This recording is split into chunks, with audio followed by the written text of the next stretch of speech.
So we're left with millions and millions of people, not just in our country, but globally, who are sat there going, you lied to me. And that's what Richard is saying. Effectively, we have a production line, we have almost a role which is robotic, where we dehumanize. And that's the role that I lived and I hated. The reason I asked the question, are we just socialising people into being foot soldiers, is because all of this begs the question, which Richard has mentioned, are we literally undermining our ability to move society forward by continuing with this sort of educational model? Is our education system failing our young people? Are they being encouraged to not innovate and to not think about society? And is that something that is making the world a less good place for us all to live in? Well, that's the question we'll be asking on the Manna journey tonight. As ever, Phillip Ullmann is here, but also Richard Gerver, who is an educational expert and former head teacher. The Manna journey is the catalyst for change in our world. It's a consistent source of truth for the next generation and current leaders. Our mission is to change the world by reframing our current governance, by using ancient wisdom to solve modern problems, and by shaping innovative new businesses to have a culture of pursuit of purpose.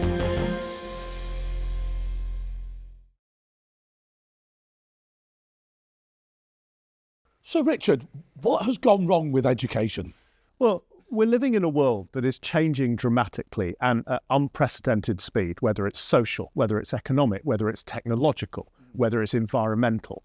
But we're living in a world in education where we seem obsessed with believing that if we just do more of the same but more efficiently, that mysteriously will prepare children for the complexity of that kind of future. So we're still preparing young people to believe that if they get their head down, they find their stream, whatever stream that might be in intellectual or academic terms at school, they do as well as they possibly can. They'll get into that stream. Then their job, because we've trained them to do this, is to be as efficient as possible, to wait to be told what to do, how to do it, and then do it. And the reward will be a life of certainty. It'll be savings in the bank. It'll be a mortgage. It'll be a pension plan that'll be fine and allow you to retire at a relatively decent age, a couple of holidays a year, maybe a car on the drive, 2 if you're really lucky, pets, all the rest of it. And of course, what we realise now is that simply isn't the way the world's turning anymore. So we're left with millions and millions of people, not just in our country, but globally, who are sat there going, you lied to me. Where is my certainty? Because I've done everything you've asked me to do. But we churn out generation after generation of people who are just like robots, because now you really need to critically think in this age, and we're desperately trying to stop children doing that. Yeah, absolutely. Again, you have to ask, is there something bigger behind that model of thinking within education? In other words, do we want to train them just enough, but not too much? Do we want to educate them just enough, but not too much?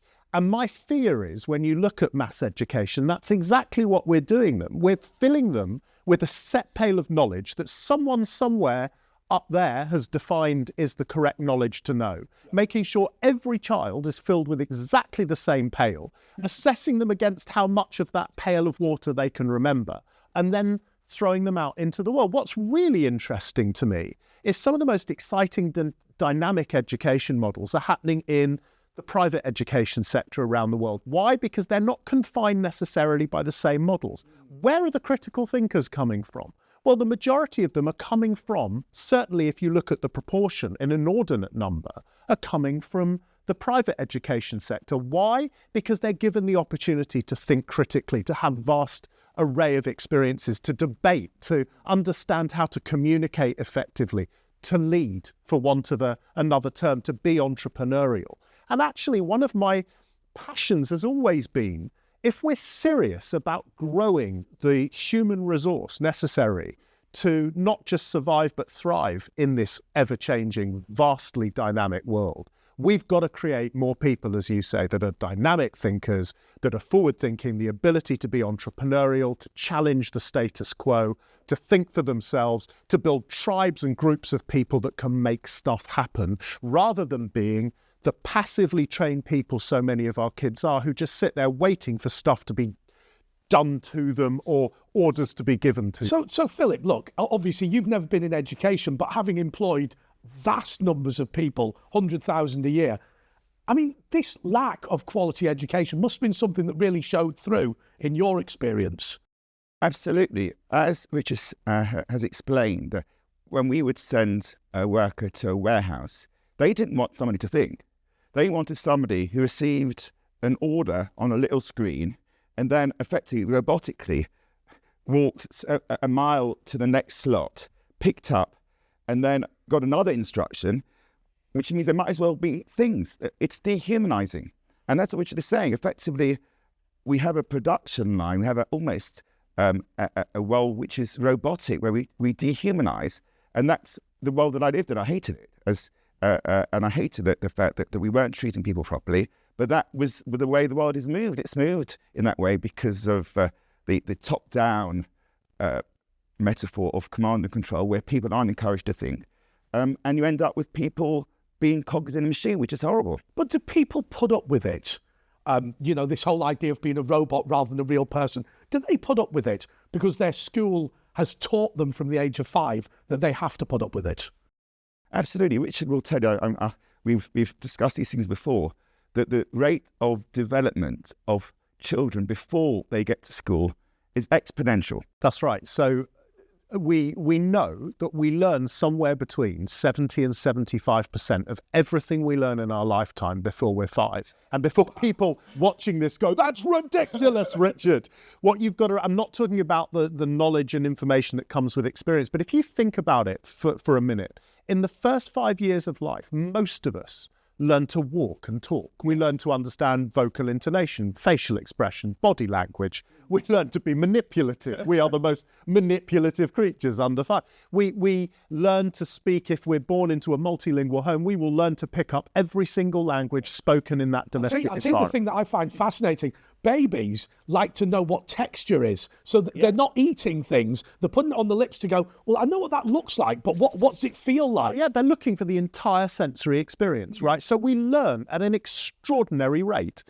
And then we go into formal education, and our ability to learn, to be curious, to think for ourselves, to grab an item and go, right, I've got to work this out. I'm not going to hold this item and ask somebody to tell me what it is. Yes. I'm going to work this out. Then we get into formal education, and our ability to learn diminishes. So for years... But Richard, I've just got to pull you up on that. No. Is that a natural process, or is it the fault of the schools? That's a great question, and I think it's a mixture, right? Our cognitive development changes. Our brains are incredibly energy efficient. So some of the neurons that are firing, our brains are much more neuron alert when we're babies, and more of our brains firing. And as we get older, our brain it realizes it needs to become more energy efficient. So if you like, it turns the lights out in certain rooms to make sure we can power the bits that are necessary. So I think there's an interesting mix. But what I would say at the heart of that is we could fire more of our neurons if we somehow promoted curiosity. And maybe the neurons would slow down or shut down at a slower rate. You know, for me, if we're looking at creating generations of people that can truly grasp and solve the world's problems, can you imagine if we only slowed that decrease in learning ability by 1%, what that would do in terms of human potential? If you're training people to work on the production line in a factory, you don't want them to think. No, that's it, because it's a problem. If they start thinking and questioning the system, you're in trouble. If you're managing 100,000 people, which I was involved in doing, I wanted to encourage them to develop themselves and to start paying a living wage and start to allow them to explore and to grow. But my clients didn't want that because it didn't suit their organizational structure, because if you're at the top of a big pyramid and you're managing thousands of people, you don't want people to think, because it becomes impossible to manage them. So you therefore have to program them to be robots effectively. But this then begs the question, and I'll put it to both of you, perhaps I'll put it to you first, Richard. This begs the question as to whether we as the taxpayer are paying all this money for education in order to make society better, or to socialise people into being the foot soldiers that business wants. I think your second version is pretty accurate. You know, I want, as the taxpayer, to find the world's great leaders, the world's great innovators, the people who are going to find the solutions and drive humanity forwards, right? I'm not going to do that if that's down to the 1% who are lucky enough and privileged enough to go to the kind of schools where that kind of education is possible. Because we've seen many times in the history of the Western world how those people, I would often say, are overeducated and under-intelligent. Right? And actually, somewhere out there are I remember once talking to Steve Wozniak, the co-founder of Apple, and he said he hated school. He used to sit in the back corner looking out the window.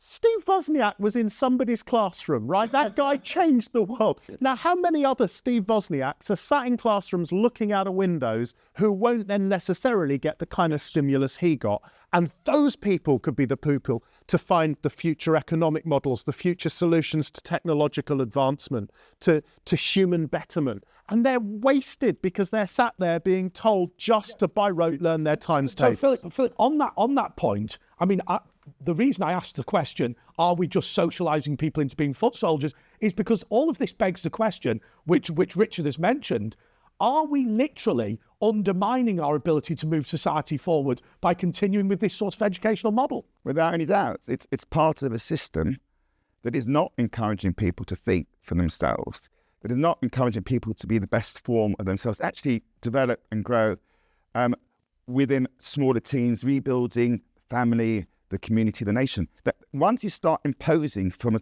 above, there's no place for the family, there's no place for the community, because everything's got to be controlled by the business world, and you end up devoting your life often to a job because you've got 2 mortgages, husband and wife. You can't move because you're constrained by the pressure. You're enslaved to the job, and therefore we are breeding a slave mentality, which is sad, but that's the world that we live in. And there is another way. But I was watching a debate last night, was it a couple of nights ago, between the Prime Minister and the head of the opposition. They are from that school. Yes. Nobody is actually thinking. No one's actually saying, 1 minute, the poor woman that says, I can't put food on the table, I can't pay my mortgage. And the Prime Minister says, yeah, I sympathise with you. And the leader of the opposition says, yes, my family couldn't afford the phone bill. But no answers, because they're not encouraged, they're not trained to think differently. They're part of a groupthink mentality, and they're not encouraged to challenge the system. And therefore, they are effectively not coming up with the ideas that we need in order to get us out of this deep hole. But Philip, if you'd been in that leaders' debate, I know you, I know what you'd have said to this woman. You'd have said, I promise you, no matter how hard you work, this will not get better. The reason is because the whole system's stacked against you. From the minute you go to school age 5, to the fact that the whole economic model is broken, to the fact that money doesn't work for real people, that woman is in a really bad place, and there's nothing she can do. Doesn't matter how intelligent she is, doesn't matter how hardworking she is, doesn't matter how caring she is, doesn't matter how moral she is in a bad place. I'd be more optimistic than that, I'll be straight with you. I'd say within the current version of the 2 parties, no hope. But with fresh thinking, if we can get leaders that think outside the box, that start to challenge the status quo, I think there is an exciting future. So I wouldn't be negative, but I would be promoting, was hoping to see somebody in that debate say, no, there is another way. We're in a mess. We are enslaved. Inequality, money's not working, debt's not working. Let's start to really address the issues and start to rethink them. None of that came across. And we need some contrarians. We need people that are prepared to do what kids are doing in the first 5 years of their life before they get indoctrinated into the culture can I just pick, pick up, you mentioned the prime ministerial debate the other night. There was that, and the other one that really made my blood boil, which is unsurprising given my background, was the young guy that asked the question at the end about, I'm a 18, 20-year-old student, there is no future. How are you going to make my future better? And both leaders blustered through nonsense about, well, there'll be more of that or more of this, so more of the same then. And how's that going to make that young person feel? It hurts. Oh. You're the same as me. You feel it because these people are desperate. They've been left behind. They're struggling and they don't know why. Because as you said before, they've done their bit. They're working hard, but the system is loaded against them and it's not fair. It simply isn't fair. Now look, we've talked about how bad things are, and Philip's more optimistic than I was expecting him to be, although he did just say both party leaders are terrible. But how do we structure education in a way where people can understand society and can make society a better place? Well, before, just to lead into that, to add context, I am an optimist. I think as an educator, I have to be, right? And I believe what we're living through right now is the death thrash of an old way of doing business. And I do believe if you look at human history, every period of human history, every period of darkness is followed by a renaissance, an explosion in innovation, creativity, human potential.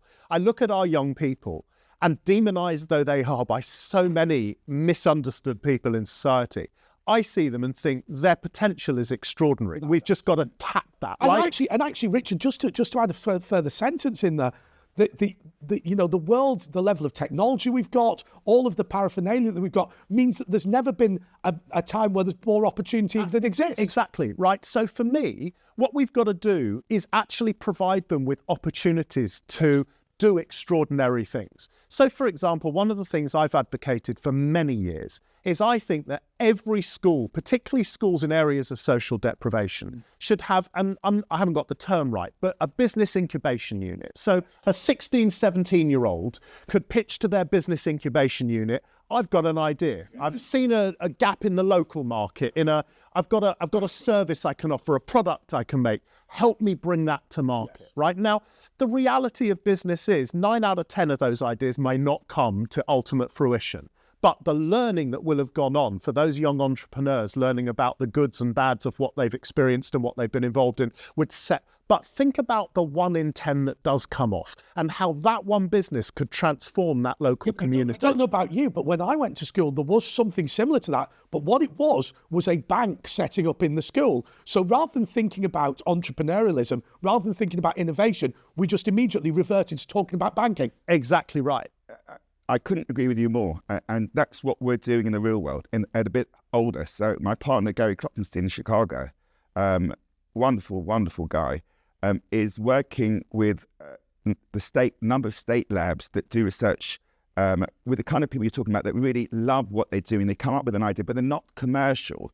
They don't know what it can do. Or the universities, a number of the universities work with us because we are able to flush out, using relationships, real opportunities, the kind that you're talking about. The system is currently based on venture capital. Venture capital is ruthless, it's finance-based, and doesn't flush out the people because it's about putting your house on the line, taking huge risk. And they will only get involved in a business when it's at stage 10 of the commercial realization level, which means it's actually got a company, it's got all set up. And therefore, many of the opportunities that you're describing never happen. So we have huge numbers of ideas that are world-changing that never come to reality. And that you're saying that has to start back at school. I couldn't agree with you more. We have to get people into the mindset and also taking risks, prepared to say, I'm thinking for myself, which is the same thing as we discovered. They're not thinking for themselves, but that kind of idea would get them to think. So I don't have to toe the line. I'm able to think about what I can do, and I'm listened to. And then you get businesses, people like us, that come in and start to help them to show how they can actually use this, not just to make money, which is the purpose, but to actually change the world.